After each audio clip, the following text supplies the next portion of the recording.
please all rise and join me in the pledge? I pledge allegiance to the flag of the United States of America and to the republic for which it stands, one nation, under God, indivisible, with liberty and justice for all. Indivisible, and that's what we're going at. The way the world is. Invisible. Wow, Steve's chair. Justice for some. Oh, just check.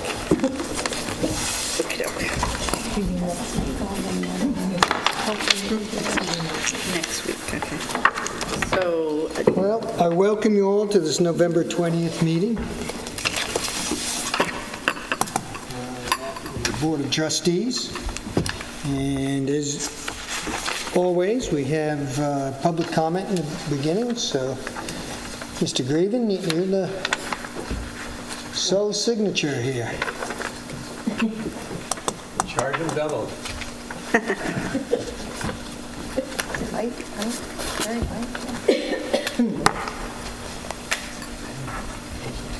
Ryan Greven, local citizen, local voter.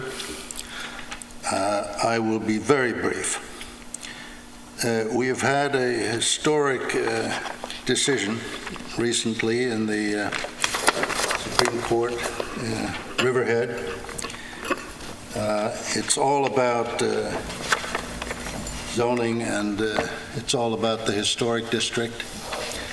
And I hope that you good folks who donate so much of your good time to good causes will use this occasion and study this decision and give some significant attention to the prospect of redesignating and hopefully increasing the historic district of the village, so as to save yourselves a lot of good time in the future having to deal with irascible builders. Thank you. Thank you. You know, just in a comment to what you said, we spent the better part of the day, I did with council there, and council also spent time with the outside council in regards to that decision. And I think that council and myself are in agreement that we need to do a study of the historical district in the village of Southampton, which I believe you're presently working on putting together. Well, this decision, as noted, is a couple decisions that have put in question the standards of review for the Architectural Review Board, and this continues to put in question and still more confusion as to how do we need to apply this. And this has been something over the last few months. My office with outside counsel, with Bo Robinson, have been trying to review, and we looked at a number of factors. One is the historic district. We've looked at the Architectural Review Board standards outside the historic district. We've talked about the procedures currently before the ARB as well. We're working on application forms currently with the ARB and Planning Board and Zoning Board, but more importantly, this recent decision, is, in my opinion, I'd push it upon Michael we need to take steps sooner than later and to do something to get it out there so we can correct some of the misconception of what our boards can or can't do and when they can do it and what are the basis for their standards. So that is in the works, and you'll hear something shortly for the entire board to consider. Thank you. So we are taking it seriously. And the Planning Commission, who has been very, very busy, not only with the hospital RFP and the zoning analysis on multiple dimensions, they've also given us their support on anything with regards to the design guidelines, not only in the historical district, but outside. So. Good. Progress. Moving ahead, any other comments? Any comments from the trustees? Or No. any additional comments? We move to board presentations, which we have none. And there's no public hearing tonight, and I don't believe we have any communications to the board. No? So We'll this move to is the resolutions. your favorite. Charlie, keep the camera off. Number one, resolved that the reading of the minutes for the public session of November 8th, 2018 be dispensed with, and that those minutes be accepted as filed by the village administrator, and that the actions taken at that meeting be and hereby are ratified and approved. Can I have a motion? I'll make that motion. And a second? Second? All in favor? Aye. One absent, right? Number two, resolved that the claims for the warrants dated November 20th, 2018 totaling $658,841.90 for warrant number 9, general fund, $1,982.40 for warrant number 10, the trust fund, and $223,287 for warrant number 7, capital reserve fund, be audited and approved. Can I have a motion? And second? Okay. Buzz 2 Chevrolet Olds, $1,170.46 for miscellaneous parts for central garage. Johnson Electrical Construction Corp., $1,400 for traffic signal maintenance for October. James H. Lynch Irrigation, $1,470. That's for installation of 250 feet of conduit down in Downs Path, damaged streetlight wires. Motorola Solutions, Inc., $5,297. It's for radios for the ambulance. Nugent and Potter, $1,218.65. That is for various departments' supplies. Suffolk Cement Products, $1,540. Concrete for the Highway Department. Squires Pearson and Sons, Inc., $1,200. Emergency cesspool for the Hampton Road Firehouse.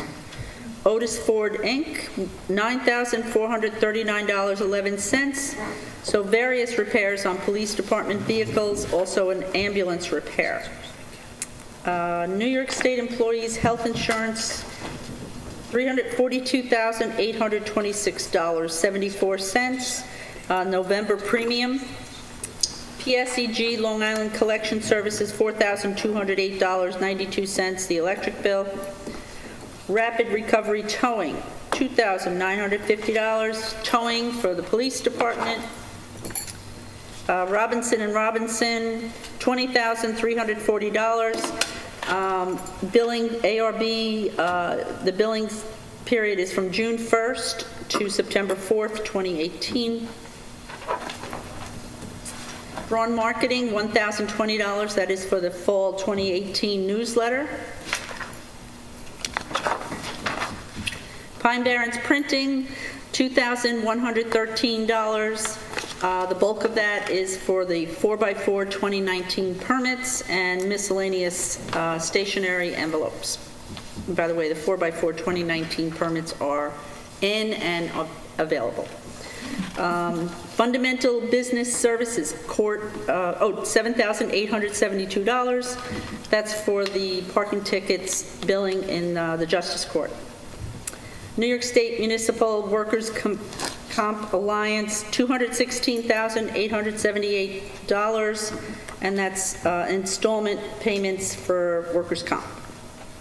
Vaso Systems, $1,542.03 for central garage, curtain assembly, and various parts. Foley Engines, $1,933.50. That's a leaf vac repair done central garage. Coastal Fire Systems, $2,345. Water rescue equipment for the fire department. National Grid, $2,092.47. That's a monthly heating bill past month. Riverhead Brake Service, $2,989.62. Repairs central garage for a Peterbilt dump truck. Thomas J. Gouldy Electric, $1,475. Generator Services Annual Fire Department Fee. Global Montello Group Corp., $7,207.50. 3,000 gallons of gasoline. And for the trust, November trust is Frederick Bertrand, $1,982.40. It's payment for a tax certificate. And for capital disbursements for National Auto Fleet Group, $40,362. That is for a 2018 Ford Transit wagon for the fire department. M-Tech Consulting Engineers, $9,625. Professional Services Consulting for ambulance. All Island Equipment Corp., $173,300. Highway Department for a front loader by a Hitachi six-wheel loader. And all in favor? Yeah, we voted on that. Any discussion, sorry. Nancy brought up the All Island equipment, but that's a replacement bucket loader that we actually had voted on. I remember On approving. I don't remember being that. I don't remember the bucket, but I don't remember that. Well, we got some trade-in, yeah, I'm not sure what they ended up getting, but they sold the original one, Okay, so. so it would have been more. No, I think that's the price. Oh, okay. Included the TV set. It probably does, probably includes GPS and spring seated. So all in favor? Aye. Number 3, resolved that the Board of Trustees hereby approves the equal allocation of approximately $30,000 in federal community development block grant funds to Southampton Daycare, Heart of the Hamptons, and I Try Girls, and authorizes the mayor to execute any documentation that may be required to receive such funds. Can I have a motion? Make the motion. See, a second? Second? All in favor? Aye. And those are, I just got to say, those are three great local organizations, certainly Southampton Daycare, it's had some trying issues and had some problems in the past, but it really provides a service that's so important to the village. In the Heart of the Hamptons, I couldn't believe it when you said they serve 70,000 meals and, plus 13,000 to seniors on Wednesdays. And the I Try Girls, they're the best, So what a great thing. Yes, I started the paperwork, and that's going to county next week. Hey, Number 4, resolved that the Board of Trustee hereby approves the hiring of Stephen M. Tringali, Jr. as an EMT paramedic for the Southampton Village Ambulance at an hourly rate of $25 an hour, effective November 26, 2018. Can I get a motion? make that motion? And a second? Second. Any discussion? None? All in favor? Aye. There's nothing on the agenda for discussion items, and we go now to comments from the board members. I should mention that Trustee Yastrzemski is absent, Yes, he's in Vermont with his family. starting his Thanksgiving. Yep, starting his Thanksgiving, which is great. The kids, that's a great place to bring them. Trustee Allen. Thank you. Well, obviously wanting to wish everyone a wonderful Thanksgiving. And the Greek Orthodox Church has kindly offered to share in a Thanksgiving dinner to those who might not have a place to go this coming Thursday, and including their caregivers. They will offer up a dinner service starting at 1 o'clock. It should wrap up by 3 o'clock. It would help if you could RSVP for a count, and their number is 631-283-6169. We just learned of this, and we thought it was just a very, very generous gesture.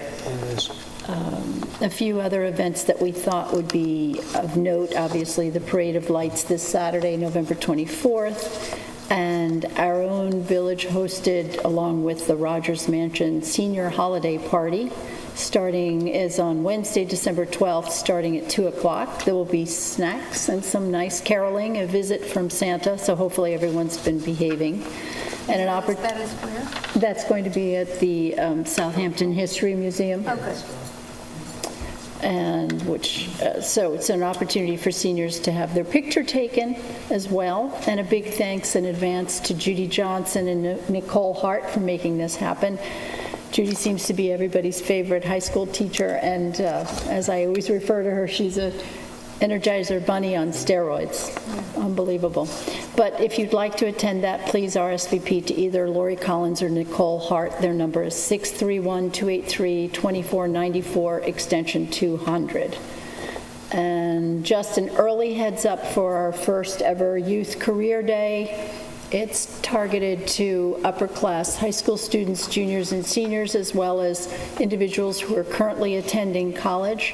It's their opportunity to hear from a variety of people across an array of careers, anywhere from the trades to an airline pilot to an attorney.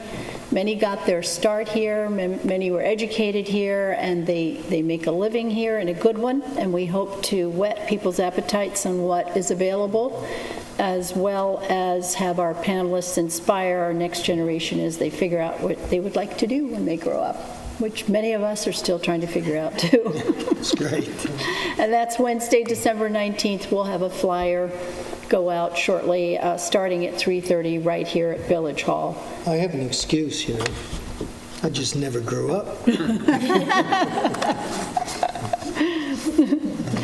And then from our fire department and our fire marshal, a safety reminder that whenever we move our time forward or back, to check your smoke detectors to see if the batteries are still working.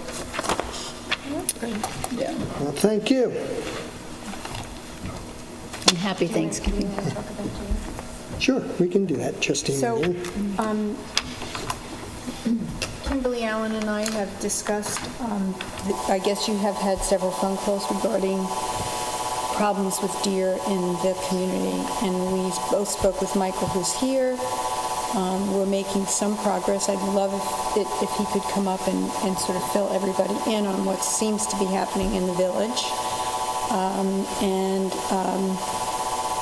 I'm just hoping that this is the beginning of taking care of a lot of this, a lot of, thinning the herd significantly. But anyway, do you want to come up? That'd be great.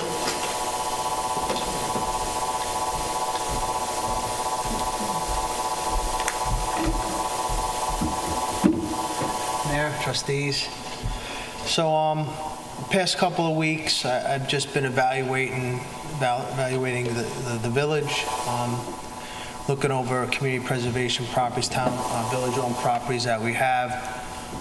As Trustee Allen calls them hot spots, I call them sanctuary properties where deer go, and they'll bed down in those little woodlots and they'll feed in the residential areas. We have hung several stands in these areas, and we've had some stands removed.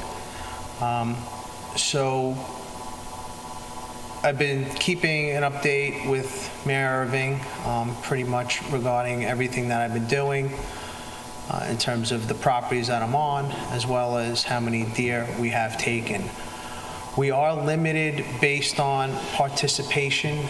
As this board knows, 85% of the land in Suffolk County is private. So without having property owners participate in either having a hunter on their property or allowing us to have access to their property to recover deer or be within setbacks, we will be limited to our efficacy. So the only thing that I would suggest in the future is more property owners that start to have deer conflicts and maybe would consider having a hunter on their property, or pooling together a group of neighbors that are interested in having a hunting program to reduce deer conflicts, would be to contact the mayor's office, and then I can go and I evaluate the property to see if it's suitable for bow hunting. So far, we have taken a significant amount of deer for the properties that we are on. We have not taken any bucks. They have been all female deer, which is something that is essential to reducing deer numbers. So if you have any questions specific. Mike, there's a couple of things I think that should be stressed. One is the importance of taking does as opposed to bucks. Because, to shoot a buck is hunting, to shoot a doe is herd management. Right. And that's really the big difference.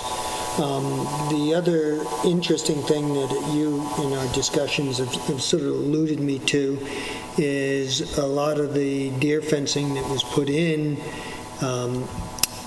just haphazardly and somewhat illegally has moved a lot of the deer out of the bigger estate areas, which you aren't getting as many people asking you to hunt in there, and it's moved it and concentrated in the smaller lot areas of the village. And in a lot of respects, that's why we're seeing more deer, is because they're becoming self-evident.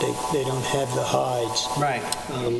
We sort of talked about CPF properties and village-owned properties. I'm always hesitant to allow hunting in those areas because, one, they're publicly owned, and while I don't have a problem with hunting, there are people that do have problems with hunting, and so it's not really fair. And of course, the CPF property is actually under town management. Right. And so any permission on hunting in those areas would have to be town directed. Right. And as we've seen through other municipalities and arrangements that they have made with Southampton Town, the town is amenable to giving management over to those municipalities that have those CPFs in their area. Like you said, our program is not a recreational hunting program. It is a management hunting program, and that's important to note because with a recreational program, hunters can shoot 2 bucks every year, and that's it. They can shoot does. They just choose not to because they have limited time, and they're focused on maximizing their opportunities. Our program is very specific in reducing the deer and the family groups of deer, mostly female, that are staying on 3, 4, 5 properties and utilizing them to survive. So that is important. As the mayor alluded to, in terms of fencing, we have seen fencing conflicts where fences are pushing deer into other properties and pushing them into roadways. And that's something that I look forward to work with the police department in the future to start to map out trouble spots where fences are causing vehicle and deer accidents. And it was also interesting, I don't know if I mentioned it, that you felt that there was, because of the push, there's over 1,000 deer in the village of Southampton. Right, when you have... There's probably more deer than residents in January and February. I think you're right. And that's the biggest thing. When you see indigenous plant species being destroyed, that's when you have more than 30 deer per square mile. And, from what we've been seeing in terms of deer damage and the conflicts, we're kind of estimating that we're at 100 to 120 deer per square mile in the village. And it's not spread out evenly, as you all know. So. And your view was that we were actually 5 times the deer population that we should have. Yeah, to sustain, a healthy herd and protect other species, because once, you have too many deer, they destroy habitat for small mammals and birds as well. So one species does affect another. And I like to say wildlife management is a Jenga puzzle, and you remove one piece and it's going to affect everything else, above it. And the difficulty is that if we're getting these kind of densities, it's a very unhealthy situation for the deer population. Right. And that's a big problem. And I understand your frustrations. It's a tough little village to hunt in. I mean, there's just no room. We specialize in hunting in sensitive environments, and, we don't have the luxury of failing. We have to be perfect. And when we're not perfect, we can ourselves cause conflicts with communities and neighbors that may not, support hunting. So we have to be very cognizant of how we operate in the village, and we have made sure that we kept a rapport with all the neighbors and, catered to those that have special, needs, to say the least. Well, I think you've done an outstanding job so far. I really thank you. And We have all of December and all of January left. Yeah, we have some time. And, I spoke with DEC, Leslie Lupo, and if the village pursues, a full-blown program in the future, there are other options, and we've discussed this in terms of deer management area permits, where we can have our own permits, and, we can really attack the map that I built. I built a map of the area, and we can really focus on, getting people to come on board and Yeah. participate in the program. well, I think this year is just really the beginning. We're feeling our way through, and it's absolutely evident we have a huge population of deer, and it's reached a critical point where the herd itself is going to become diseased, or there'll be an extreme die-off, and I got a call, as you know, one evening from my sister who was walking out her door, and a deer came across her yard, knocked her flat, and she had to go to the hospital. Going out to dinner. Going out to dinner, yeah. So you actually owe her dinner, she said. I think he took her up on that offer. So, I don't ever think we'll have a die-off of deer, because we have so many people putting so much money into their gardens. Yeah. So their natural habitat would not be able to support the number of deer living in it.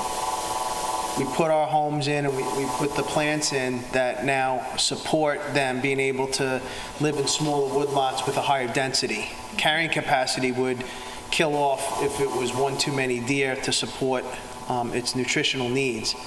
So because we have plants in our yards and we're dumping hundreds of thousands of dollars, some people put that much money in their plantings, that these deer are thriving. So that's something to consider. People like their plants, and that's why a lot of people, ask us for help, because they're unable to have beautiful gardens like they once did. And that, it affects the quality of life for them. It does. Any of the trustees have any questions for? Oh, Bill, he's thinking of a...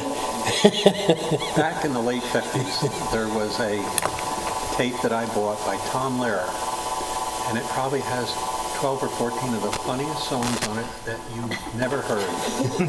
And I can just remember, I'm sitting here remembering this one. It was about this hunter who went out and he shot up a whole lot of things he wasn't supposed to shoot up, and it goes, I know it ends this way: the law was very firm, it took away my permit, the worst punishment I ever endured.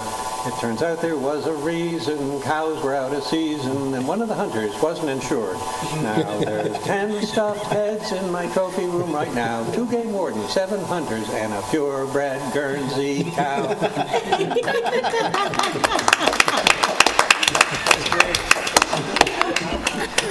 Well, the benefit is we are insured and we don't shoot cows.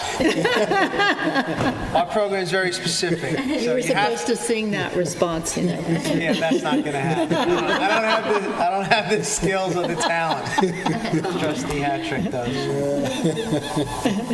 I love that. Tom Lehrer. I'd make you copies of it, but I haven't looked at this thing in a long time, but I think, whatever played in the late 50s probably doesn't work on anything today. I'd have to somehow know how to It's probably transform a it. 75 or something. Yeah. 45 or whatever. All right? Thank you, Mike. You're welcome. Thank you Yep. for coming. I appreciate Have a it. good night. Have a great And thank you for all that you've been doing. You're welcome, sir.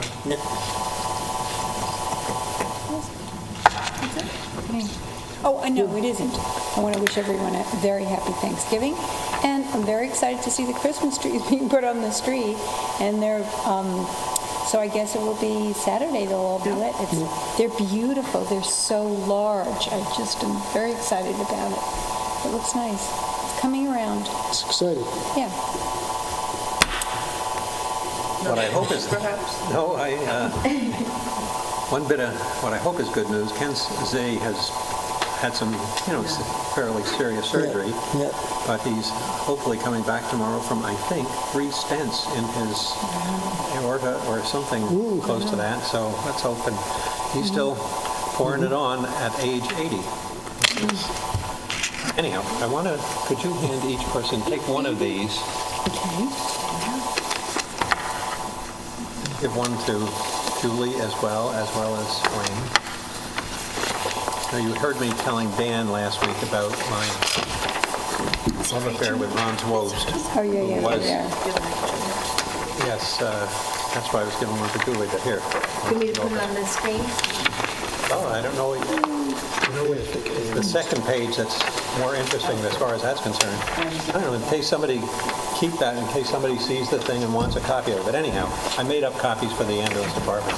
But the one thing shows you, that he was born in Dresden, Germany, and various things that I've highlighted there, his air medal and so on, the 3 OLCs, good conduct medal, distinguished flying cross and all that sort of thing. And he did complete, I cannot remember, as a belly gunner in a B-17, there was all those bomber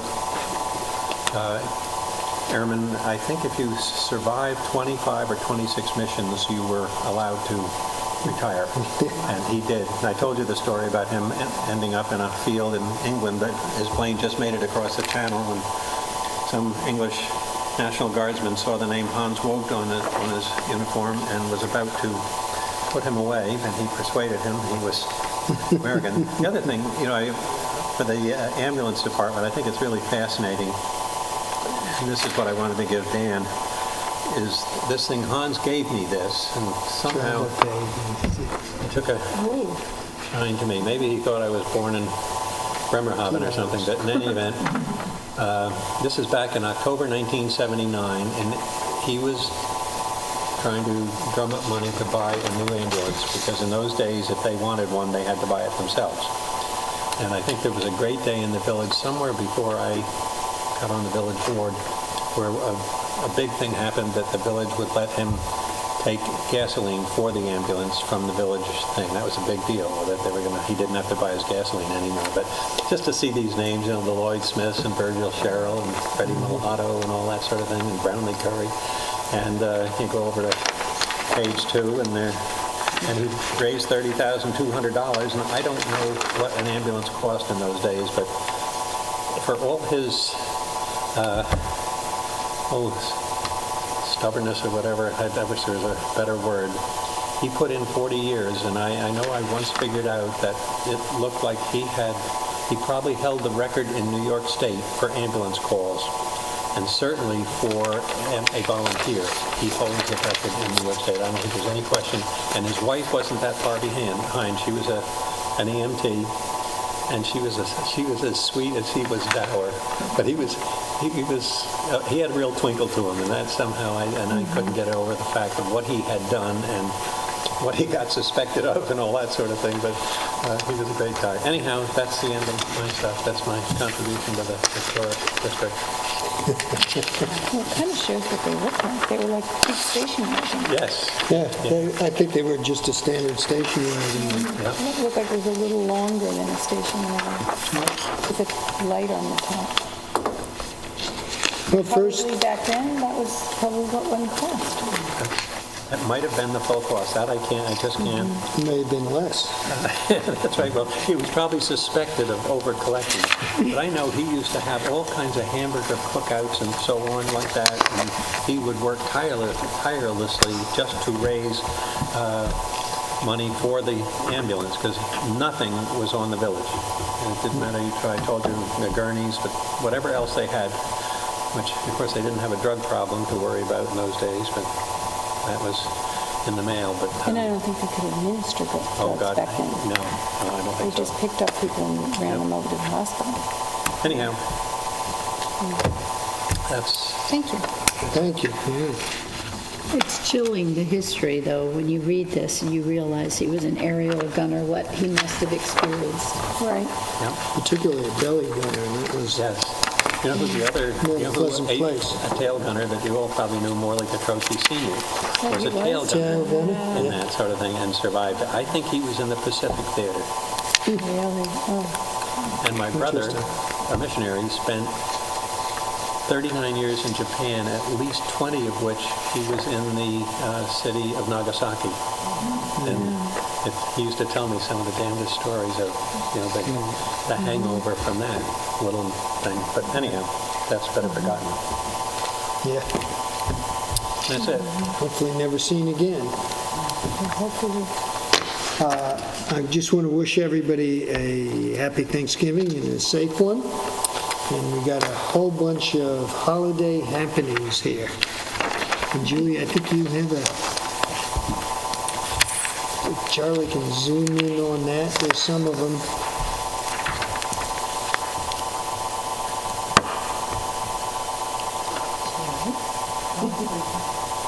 How is it always crooked? It's straight on the table, but somehow it never looks straight. It's a crooked table. Isn't that weird? Whoa, Charlie, which way are you going?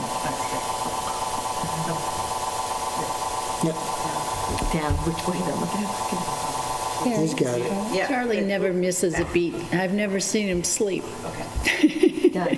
Close enough. That's good enough. That's perfect. So, Saturday, the 24th, the village will kick off the holiday season with the annual parade of lights beginning at 5 o'clock, which is absolutely a terrific thing to be part of. It's one of my favorite. That and 4th of July are just two spectacular parades. And immediately following would be the tree lighting in Agawam Park. And new this year is we're going to have a fireworks display right at after the lighting, which is going to be pretty exciting. And after the fireworks, you got to head over to Cultural Center on Pond Lane for refreshments, and of course, you got to have a visit with Santa.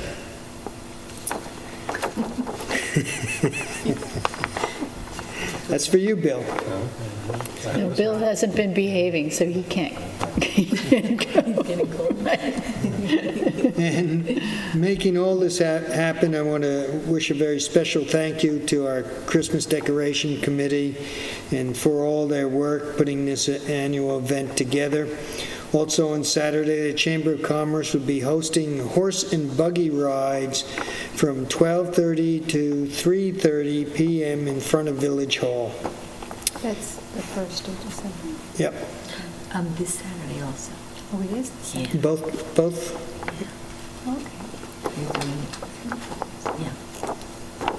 And Southampton Arts Center will have the holiday caroling at the steps of 25 Jobs Lane at 4 p.m. this Saturday. Next Saturday, December 1st, Southampton Country Holiday presents It's a Wonderful Village. And again, horse and buggy rides from 1 to 4. And of course, a visit with Santa from 1:30 to 3:30 at the Chamber. Great stuff. Bill, go see him. Also on December 1st, Southampton History Museum will host a free Santa Elves Workshop from 1 to 3 with kid-friendly crafts, including handmade ornaments. And then most important, I'd like to thank the village's Department of Public Works. They've done an incredible job. Those those Christmas trees are, as Nancy pointed out, I think are taller and bigger and fuller than I've seen in a long time. We all have been super busy getting our village ready for the holiday season with Christmas trees, lights, decorations, and as always, it's going to be a beautiful sight for all of us to enjoy. It certainly is, you know, and on those cold winter days to go down Job's Lane in Main Street is really pretty exciting. There is so much to do this holiday season. We suggest that you continue to check our village website, which Julie has diligently added some new stuff to. Thank you, Julie. And those of our cultural organizations for all the latest info. And that's all I have, and I thank you all for being present. Which brings us to the second public comment. Is there anybody who would like to make a comment? I don't hear anybody. Any comments from the trustees? So can I Happy Thanksgiving. have a motion to adjourn to executive session for the purpose of discussing personnel matters involving village employees? Can I have a motion? Yeah, motion. Second? Second. All in favor? Aye.